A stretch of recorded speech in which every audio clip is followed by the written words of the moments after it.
Hello everyone, this is Brian with ZimCo Survival, and I apologize about the wind. Unfortunately, it's been windy the last few days, which is why I haven't put up a new video. But I can't seem to get the wind to go away, so I'm going to have to do the review with the wind. So let's go ahead and get started.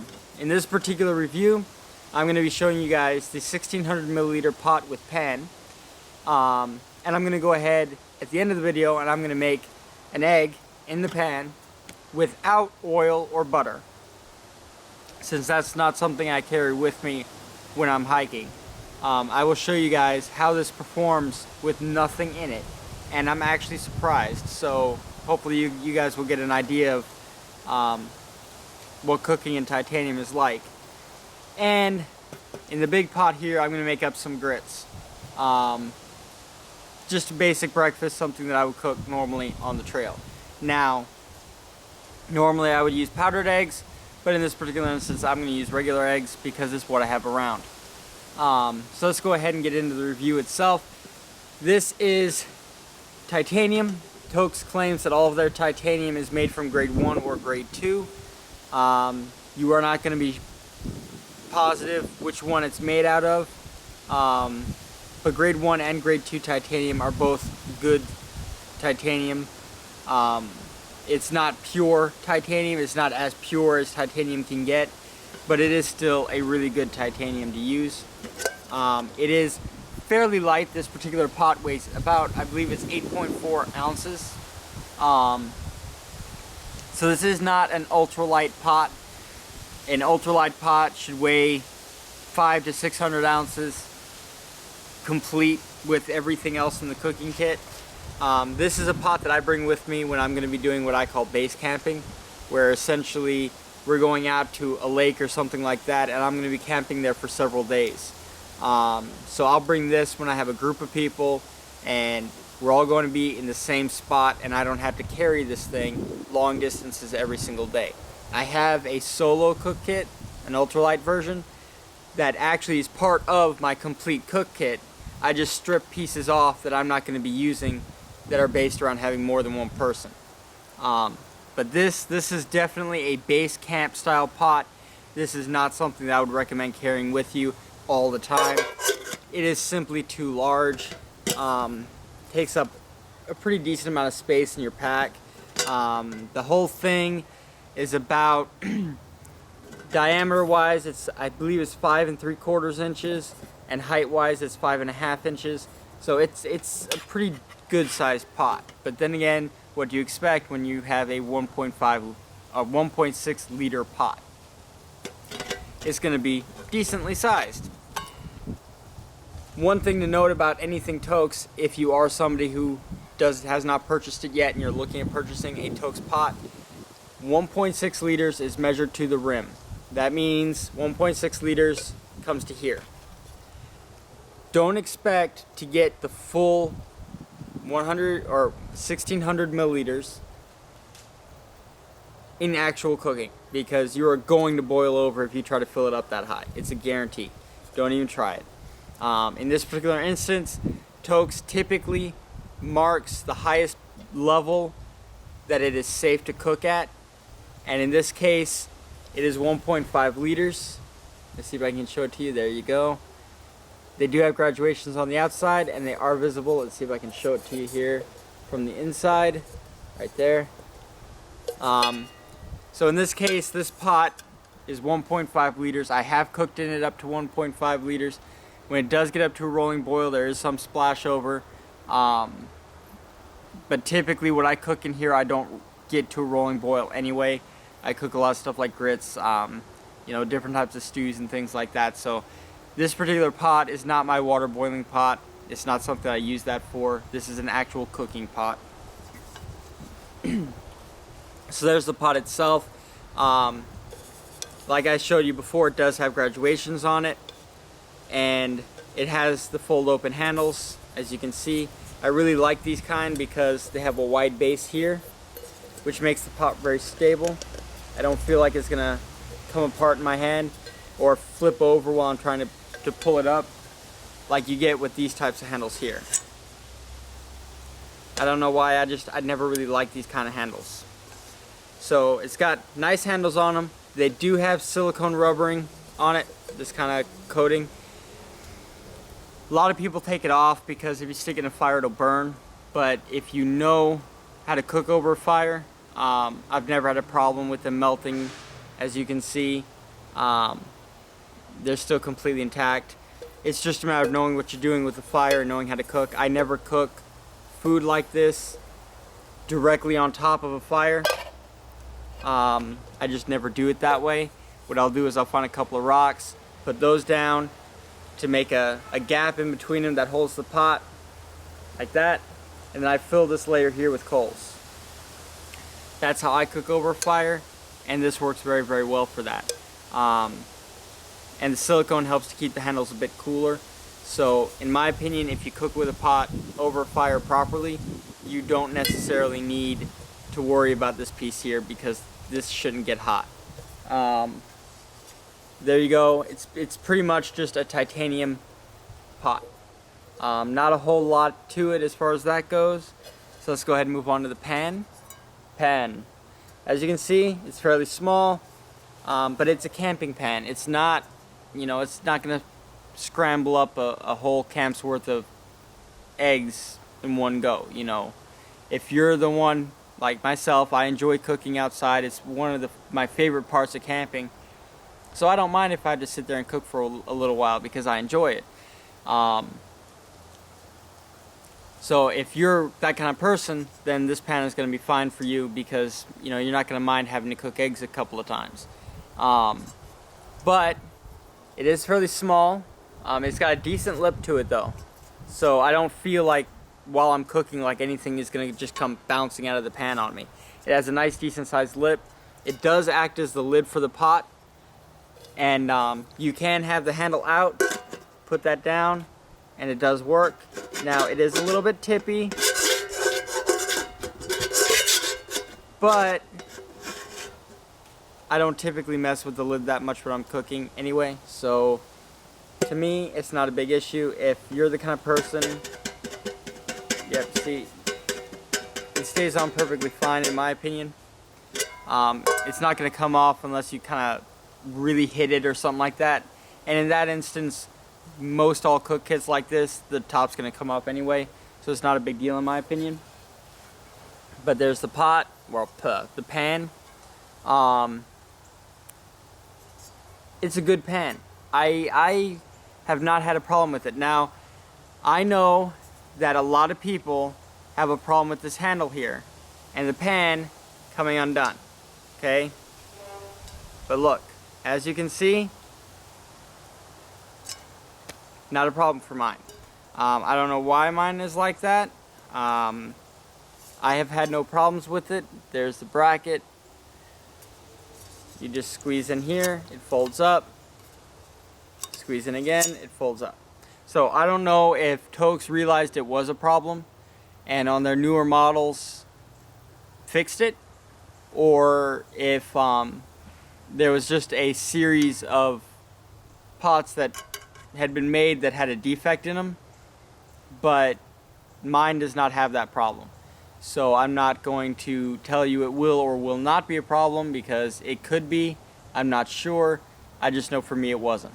It has a very stable handle. I don't have to worry about that. So like I said, overall, good pot. Definitely not something that I can complain about. I think it hits all of the points that I wanted for a base camping pot. And it's light for a base camp pot. It's pretty light. At 8 ounces, it's not bad. But like I said, at 8 ounces, it's still heavier than an ultralight cooking set should be. And the whole point of going titanium is to go ultralight. You're not going to spend 50 bucks on a pot unless you're going ultralight. So in my opinion, this is still too heavy to be a single person use or a 2-person use. It's just too big. I would definitely recommend this as a base camp pot. That's what I use it for. And it works out very, very well. It's still light enough that I can pack it into a location as long as I'm not walking, 10, 15 miles with it every single day. So if I can go and I can get to where I'm going in a day or two, then I'll go ahead and bring this with me. If not, then I don't worry about it. But there you have it. I'm gonna go ahead and set up the stove and start cooking to demonstrate, you know, how this performs, and something that really surprised me when I cooked in this pan for the first time a while ago. You'll be surprised. I was personally shocked. I didn't realize that titanium had this effect. But I'll be right back. Hold on just a minute. Alright, and we're back. And basically what I'm going to do is I'm going to cook the eggs. This is the pan that comes on the pot. And I have myself 2 eggs. Basically, I'm going to pan scramble them. I'm not going to use any oil or butter in this pan because I don't normally use oil and butter when I go out camping.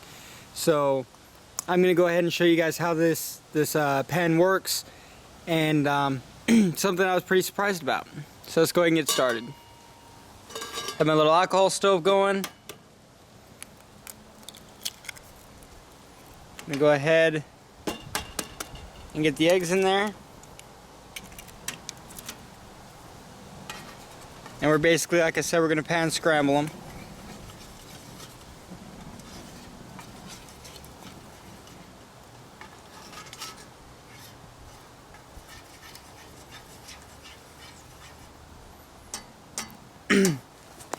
Now this is 2 eggs. This is the most I'd really cook in this pan at one time. Simply because you don't want to overload it.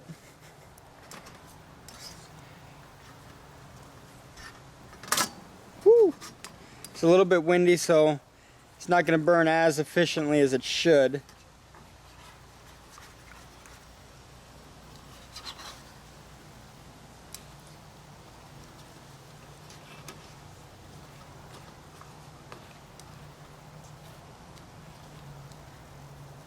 Once it starts to heat up here, it should go pretty quickly.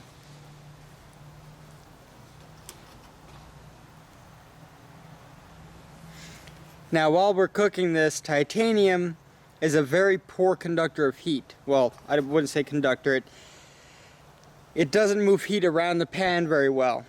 So what you're going to end up with is hot spots. Areas where the pan is going to be cooking the eggs faster. Areas where it's going to be cooking them a lot slower. It's just the nature of titanium. So most people don't consider titanium to be good for cooking in, because you end up with scorched food. But based on my experience, I've never had that issue. So I don't know if it's how they're cooking on it, or what the case may be, but I've never really had a problem with it. So basically what we're gonna do, there's my little alcohol stove there.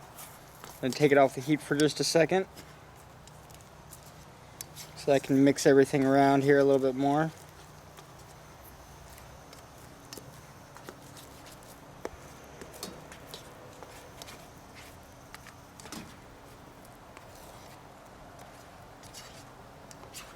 There we are. Now, as anyone can tell you, eggs are a fairly hard thing to cook when you're out camping. Just because you don't have as much heat control and everything else, which is why I decided to show it to you during this demonstration instead of something like bacon or Spam or some other camping style food. I decided to just go ahead and show you guys how this does with eggs.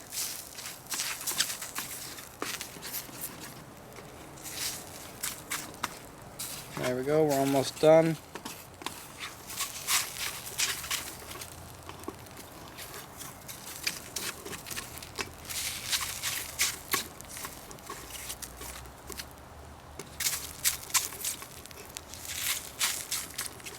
Alright, and like I said, there's no butter or anything like that on this pan. Alright, and there you go. Pan scrambled eggs, 0 butter, nothing on it to prevent it from sticking, and now I'm going to show you how easily it cleans up. So let me go ahead and put out this alcohol stove here. Let me find something to get the pot stand off with. And this is just the pot stand from my Looks-out gas, my looks-out gasification stove. So it's nothing fancy. There it is. Pretty simple little pot stand. Snuff that. All right, I'll be right back. All right, so as you guys saw, I cooked the eggs in this pan with absolutely no butter or oil. Like I said, that's not something I carry with me, so that's not something that I was gonna demonstrate for you guys. But this is how easy it is to clean this pan up. Brillo pad, egg. I want to show you guys, without having to use water, if you can clean this pan up. Now I haven't done this without water, so we'll find out together.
There you are.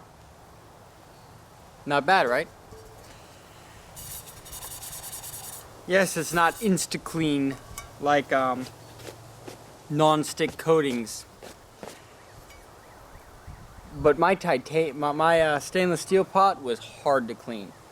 This, I didn't even need water. I was shocked when I first tried to clean this after making eggs, because I really expected to have to fight with it. And there you go.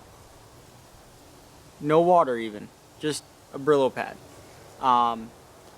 So I really like this pan. I like the titanium I like the titanium cooking equipment, because in my opinion I've found that stuff does not seem to stick to it quite as well as it does stainless steel or aluminum. My stainless steel and aluminum pots are always hard to clean, especially if I don't add oil or butter or anything to it. But this one just seems to clean up really, really well, even without water. Now, I'd probably take a damp rag and just kind of make sure I got everything out of there, but you know, you saw what it was before and you see what it is now. It's a huge difference. But there you go. That is basically the review of the 1600 milliliter pot. Now, I did not cook in this, because when I went to try to cook in this, I realized that no one in my house wanted grits or oatmeal or anything like that, and I wasn't going to waste a whole bunch of food doing a demonstration for you guys. So I was kind of hoping that I'd be able to, because everyone wanted breakfast, but now they don't. So I went ahead and just made myself some eggs. But there you have it, because I don't want to waste any food. Great pot overall. Like I said, fairly heavy if you're going to be doing it alone. Not the best, not at all a solo pot, not even remotely close. You might be able to get away with it as a two-person pot, you know, the base of a two-person pot kit, maybe as a bug-out item, or you know, a prepping style item, but it is not something that I would even remotely consider as a camping thing for even 2 people. It is definitely a base camp pot set. But there you have it. There's the review. Thank you guys for watching, and as always, if you like this video, please hit the like button and subscribe. Bye bye.